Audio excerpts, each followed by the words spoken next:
Good morning students. आज हम BSc first year mechanics paper का एक अगला टॉपिक हम आज स्टडी करेंगे। वो है टाइम डायलेशन, काल वर्दी।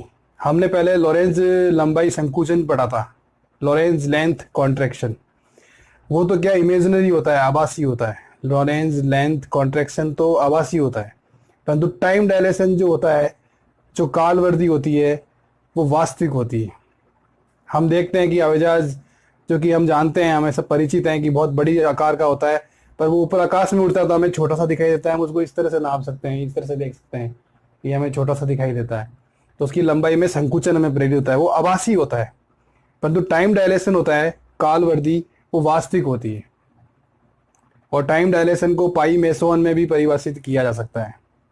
और टाइम डायलेशन, ये जो काल वर्दी है, और लेंथ कॉन्ट्रैक्शन जो लंबाई संकुचन है, ये जब प्रेक्षित होगा जब किसी निर्देश फ्रेम और ऑब्जेक्ट की जो वेलोसिटी होगी वो प्रकाश की वेलोसिटी के बराबर होगी या उसके कंपैरिजन में होगी, तब ये दोनों प्रेक्षित होते हैं। ठीक है ना। तो हम पढ़ेंगे काल वर्दी।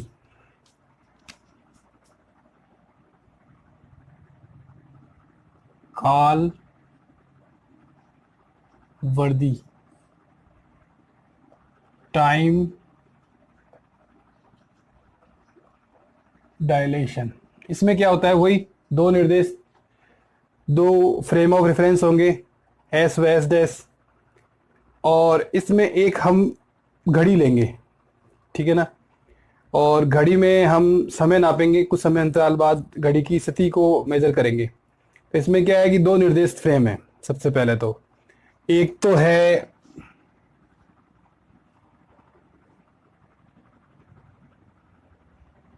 S x Y Z. एक तो ये निर्देश फ्रेम है, एक निर्देश फ्रेम है ये X dash Y dash Z dash O dash S dash. ये नियत वेग v से गतिशील है। एस डैश निर्देश तंत्र नियत वेग v से गतिशील है s के सापेक्ष। ठीक है ना। और इस प्रकार से गतिशील है x अक्ष की ओर, ये तीनों अक्ष इसके तीनों अक्षों के समांतर है, प्लस x की अक्ष की ओर गतिशील है। अब हम एक घड़ी लेते हैं। ठीक है ना। घड़ी क्या है कि जैसे कोई वॉच है या घड़ी है, तो वो यहाँ है, इसको C से इंडिकेट कर दिया। घड़ी भी वेलोसिटी v से गतिशील है। ठीक है ना। तो वेलोसिटी v से ये घड़ी भी गतिशील है और ये निर्देश फ्रेम भी गतिशील है। तो ये निर्देश फ्रेम जो एस डैश निर्देश फ्रेम होगा, वो इसके लिए उपयुक्त फ्रेम ऑफ रेफरेंस होगा, प्रॉपर फ्रेम ऑफ रेफरेंस होगा। इसमें जो घड़ी की स्थिति प्रेक्षित होगी x1 डैश t1 डैश समय पर हमें x1 डैश प्रेक्षित होती है, और कुछ समय बाद t2 डैश समय पर भी हमें वो स्थिति x1 डैश पे ही प्रेक्षित होगी। समय अंतराल तो हमारे पास में आ जाएगा t1 डैश और t2 dash minus t1 dash, परंतु जो घड़ी की स्थिति है हमें एक ही जगह सम स्थिति में प्रेक्षित होगी। तो हम लिख सकते हैं ये उचित फ्रेम ऑफ रेफरेंस है। तो उचित समय अंतराल टो जीरो क्या हो जाएगा, t2 dash minus t1 dash. ये उचित समय अंतराल हमारे पास में आ गया। अब क्या है, ये घड़ी जो वेलोसिटी v से गतिशील है x अक्ष की ओर, इसी तरह से इसमें भी गतिशील होगी c। ठीक है ना। परंतु ये निर्देश फ्रेम स्थिर है, तो इसमें x1 t1 समय पर x1 स्थिति प्राप्त होगी, और फिर चूंकि ये v वेग से गतिशील है, तो c v वेग से गतिशील है, तो ये t2 समय पर x2 स्थिति पर घड़ी की स्थिति x2 प्रेक्षित होगी t2 समय पर। तो हमारे पास में जो गतिशील टाइम आएगा वो आएगा टो बराबर t2 माइनस t1। ठीक है ना। ये आप अच्छी तरह समझ लो, मैंने जो एकदम अच्छी तरह से समझाने की कोशिश करी है। ये चीज़ आप आगे अगर समझ में आ गई, फिर अपने आगे बढ़ते हैं।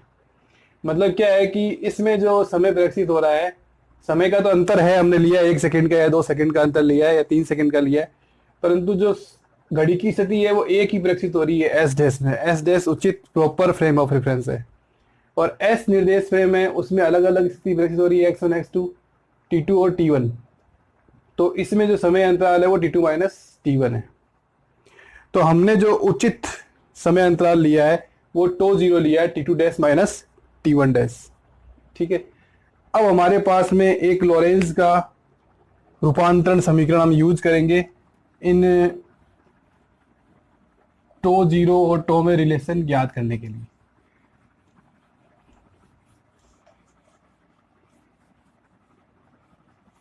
क्या होता है लॉरेंज की इक्वेशन, क्या होती है लॉरेंज रूपांतरण समीकरण, क्या होता है? जैसे टी डैश बराबर गामा, हमने अल्फा यूज किया था, अल्फा लेते हैं, alpha T minus V X upon C square, ये होता है ना। ठीक है ना, हम क्या करेंगे, टी ज्ञात करेंगे, टी प्रतिलोम रूपांतरण। ठीक है ना, तो अल्फा टी डैश माइनस का वी प्लस हो जाता है ना, वी माइनस का आता है, V X dash upon C square, ये हमारे पास में इसका रूपांतरण आएगा। हमने टी डैश की वैल्यू हमें पता है टी के रूप में, तो हमने टी की वैल्यू निकाल ली। वी का चिन्ह चेंज होगा, प्लस का माइनस हो जाएगा, तो ये माइनस माइनस प्लस हो जाएगा, और एक्स की जगह एक्स डैश आ जाएगा, बस ये अंतर होता है।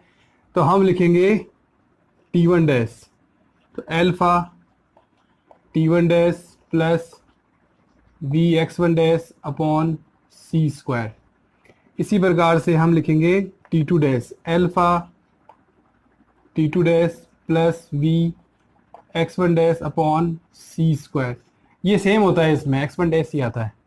ठीक है ना, क्योंकि एक्स वन डैश क्या है, एस डैश में विस्थापन है समय का, घड़ी की स्थिति की पोजीशन है एक्स वन डैश, और x one dash S dash में है। ठीक है ना, एस डैश निर्देश तंत्र में घड़ी की स्थिति एक्स वन डैश है, और एस डैश निर्देश तंत्र में घड़ी भी वी वेग से गति कर रही है, और इस फ्रेम ऑफ रेफरेंस जो एस डैश है वो भी वी वेग से गति कर रहा है। तो कुछ समय अंतराल के बाद हम घड़ी की स्थिति देखेंगे तो हमें एक जैसी प्रक्षित होगी, इसलिए एक्स वन डैश ही लेंगे अपने उसमें।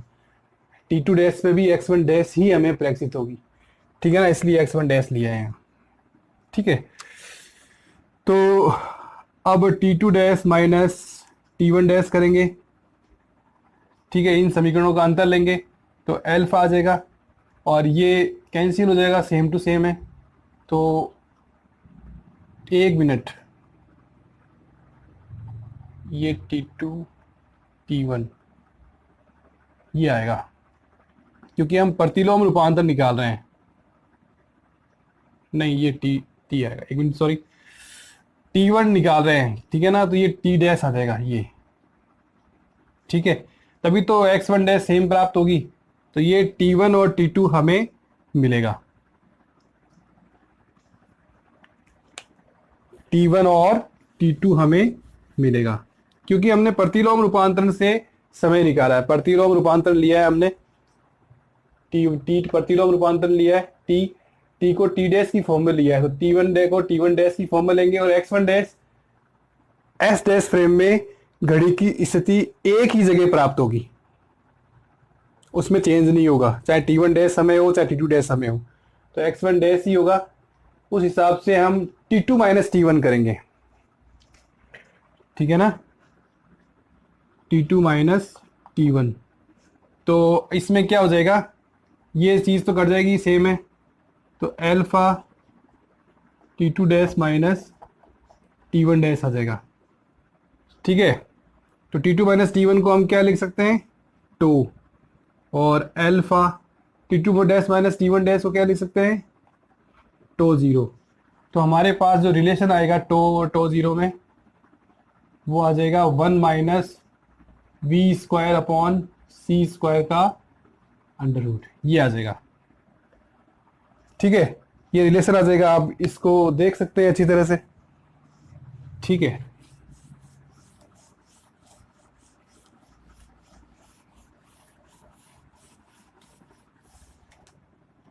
अब हम जानते हैं E1 minus V square upon C square under root में जो ये राशि होती है इसका मान 0.5 से 1 से कम होता है, तो हमने 0.5 मान लिया। 0.5 मतलब 5/10 मतलब कि 2 टो 0, मतलब टो है वो टो 0 का दुगना है, ठीक है ना। जैसे हम इसको लिखेंगे 5 और 10 तो 2 आ जाएगा ना, ठीक है, ऊपर 2 आ जाएगा। तो इसमें ये टो 0 का दुगना 2 है, तो मतलब टो बहुत बहुत ज़्यादा है टो 0 से, तो हमें काल वर्दी प्रेक्षित होती है, ठीक है ना। काल वर्दी हमें प्रेक्षित होती है, तो इसका मतलब ये हुआ कि काल वर्दी जो होती है वो तो वास्तविक होती है, ये तो हम जानते हैं, मैंने बताया था शुरू में। काल वर्दी वास्तविक होती है और लॉरेंट्ज लंबाई का संकुचन होता है वो आभासी होता है, ठीक है। अब इसी तरह से हम इस काल वर्दी में देखो, उसमें क्या समीकरण था हमारे पास में, L बराबर L0 into 1 minus V square upon C square का अंडर रूट था, ठीक है ना। यहाँ टो बराबर टो 0 अपॉन में 1 minus V square upon C square का समीकरण है। ये फॉर्मूला लेते हुए हम जो हमारे पास में 3 एग्जाम्पल है वो सोल्व करेंगे, ठीक है ना। और इससे स्पष्ट आ रहा है कि टो हमारा ज़्यादा है, ठीक है। तो मतलब गतिशील घड़ी की लंबाई ज़्यादा प्रेक्षित होगी। तो हमारे पास में जैसे सबसे पहला एग्जाम्पल है, किसी घड़ी को किस वेग से गति करवाएं ताकि उसका समय एक दिन में 1 घंटा सुस्त हो जाए। पहला तो ये है। दूसरा 1 मिनट सुस्त हो जाए। तीसरा 1 सेकंड सुस्त हो जाए। इनका तरीका करने का एक ही है, अगर आप सीख जाओगे तो सब कर सकते हो, ठीक है ना। तो हमारे पास इक्वेशन क्या है, टो बराबर tau 0 1 minus V square upon C square का अंडर रूट। तो इसको हम इस प्रकार से लिख सकते हैं 1 minus V square upon C square under root बराबर टो 0 अपॉन टो। तो पहला ऑप्शन हमारे पास में है कि 1 घंटा सुस्त हो जाए। जब हम जानते हैं दिन में 24 घंटे होते हैं, तो 1 घंटा सुस्त हो जाए, ठीक है। 1 minus V square upon C square का अंडर रूट। ये टाइम ज़्यादा प्रेक्षित होता है, तो ये 1 घंटा सुस्त मतलब 23 हो जाएगा। तो हम इसको लिख सकते हैं 24 माइनस 1 अपॉन 24, 24 माइनस 1 अपॉन 24, ठीक है। फिर इसको लिख सकते हैं हम 1 माइनस 1 अपॉन 24, ठीक है। अब इसका वर्क कर देंगे, 1 minus V square upon C square 1 minus 1 upon 24 का स्क्वायर, ठीक है। अब इसको द्विपद पर में से खोल देंगे, 1 माइनस 2 अपॉन 24। 1 और माइनस इससे कैंसिल हो जाएगा, तो V square upon C square बराबर आ जाएगा 2 अपॉन 24, 1 अपॉन 12 है। तो v का मान आ जाएगा 1 अपॉन रूट 12 है सी। ये हमारे पास में वेलोसिटी आ जाएगी। इस वेलोसिटी से अगर घड़ी को गति कराएंगे, इस वेलोसिटी से अगर घड़ी को गति कराएंगे तो जो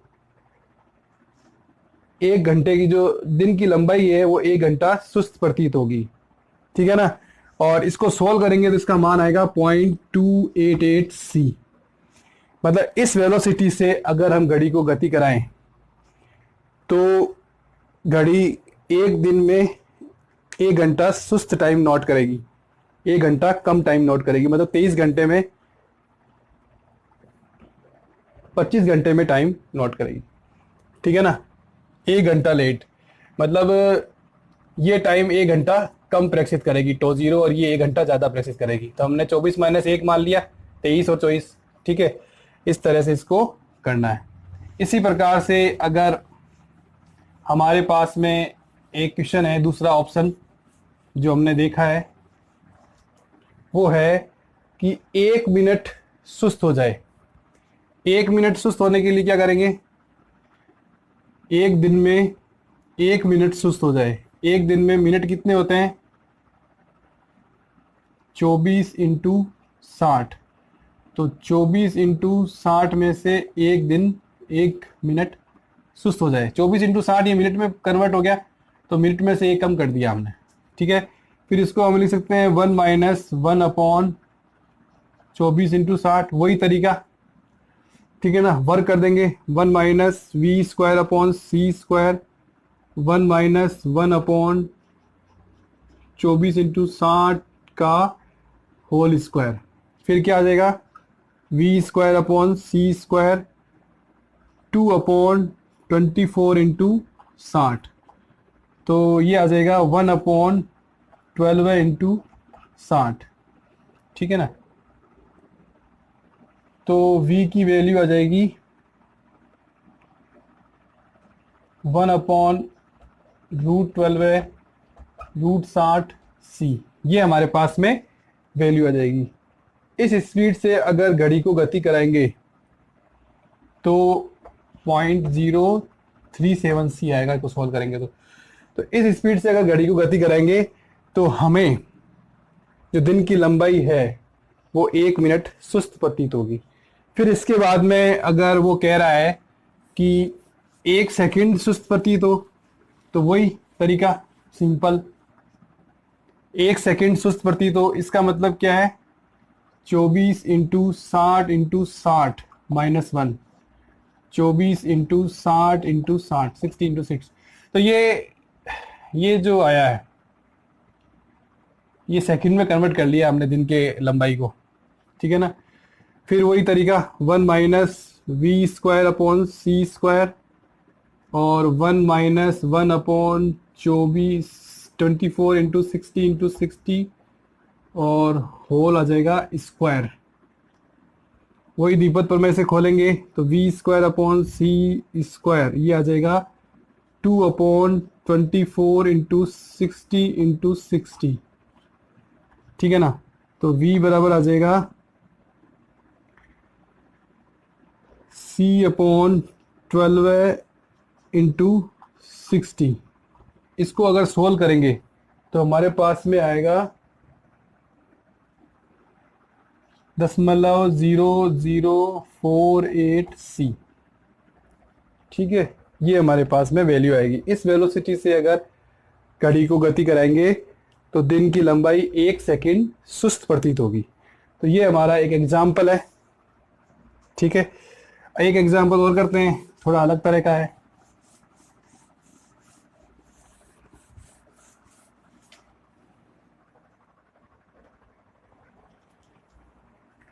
किसी घड़ी को किस वेग से गति करवाएं ताकि 1 घंटे में 1 मिनट सुस्त हो जाए? 1 घंटे में 1 मिनट सुस्त हो जाए। पहले तो 24 घंटे में 1 घंटा सुस्त हो जाए, 24 घंटे में 1 मिनट सुस्त हो जाए, 24 घंटे में 1 सेकंड सुस्त हो जाए, इस तरह से कर रहे थे। अब ये कह रहा है कि 1 घंटे में 1 मिनट सुस्त हो जाए। तो घंटे में मिनट कितने होते हैं? 60। हमारे पास फार्मूलेशन क्या है? 1 - V² / C² का √2 तो इसको लिख सकते हैं हम 1 - V² / C² का रूट। 1 घंटे में 1 मिनट सुस्त हो जाए।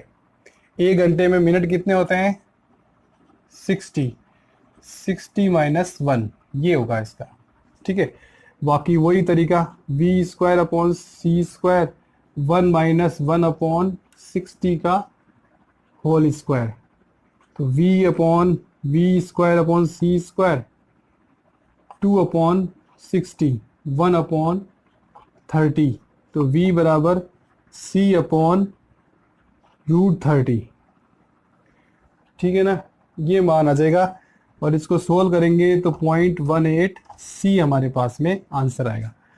तो ये है कि 1 घंटे में 1 मिनट सुस्त प्रतीत हो, 1 घंटे में 1 मिनट सुस्त हो जाए, किस वेग से गति कराएंगे? 0.18C से गति कराएंगे। 1 घंटे में 1 मिनट सुस्त हो तो किस वेग से गति कराएंगे? 0.18C से। ठीक है ना। अब मैंने कहा था कि ये जो काल वर्दी होती है ये पाई मेसोन में भी परिभाषित हो सकती है, पाई मेसोन में भी परिभाषित हो सकती है, ठीक है ना। तो पाई मेसोन का एक क्वेश्चन करते हैं। एक पाई मेसोन की अर्ध आयु 2.2 इंटू 10⁸ सेकेंड है, 2.2 इंटू 10⁸ 8 सेकेंड है। अब यदि पाई मेसोन c/2 वेग से गति करता है, कर जाए, तो बताइए इसकी अर्ध आयु क्या होगी। गति कर जाए तब अर्ध आयु क्या होगी। पहले तो हमें स्थिर टाइम दे रखा है, प्रॉपर टाइम दे रखा है, ठीक है ना। हमारे पास रिलेशन क्या होता है, टो बराबर tau 0 1 minus V square upon C square का अंडर रूट। हमें प्रॉपर टाइम दे रखा है अर्ध आयु 2.28 इंटू 10⁸ 8 सेकेंड, ये हमें दे रखा है, देख लेते हैं, ठीक है। अब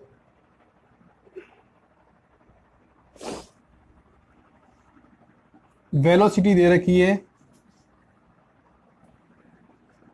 c/2, ठीक है, बस सिंपल। अब हमें टो ज्ञात करना है, तो टो 0 क्या हो जाएगा, 2.2 इंटू 10⁸ 1 माइनस सी स्क्वायर अपॉन 4 सी स्क्वायर का रूट, सी स्क्वायर से सी स्क्वायर कैंसिल, 1/4 बनेगा, 3/4, 2.2 इंटू 10⁸ 3 इंटू 2। तो इसको सॉल्व करेंगे तो हमारे पास में आंसर आएगा 2.4 इंटू 10⁸ सेकेंड।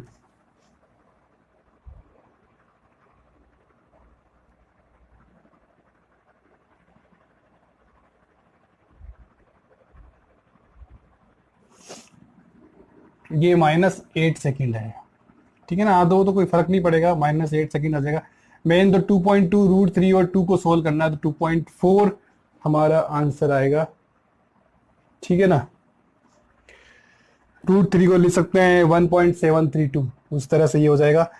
तो ये हमारे पास में आंसर आएगा। थोड़ी सी लंबाई, थोड़ी सी अर्ध आयु हमें ज़्यादा प्रेक्षित होगी, ठीक है ना। 2.4 इंटू 10⁻⁻8 सेकेंड, मतलब 0.2 ज़्यादा प्रेक्षित होगी, ठीक है ना।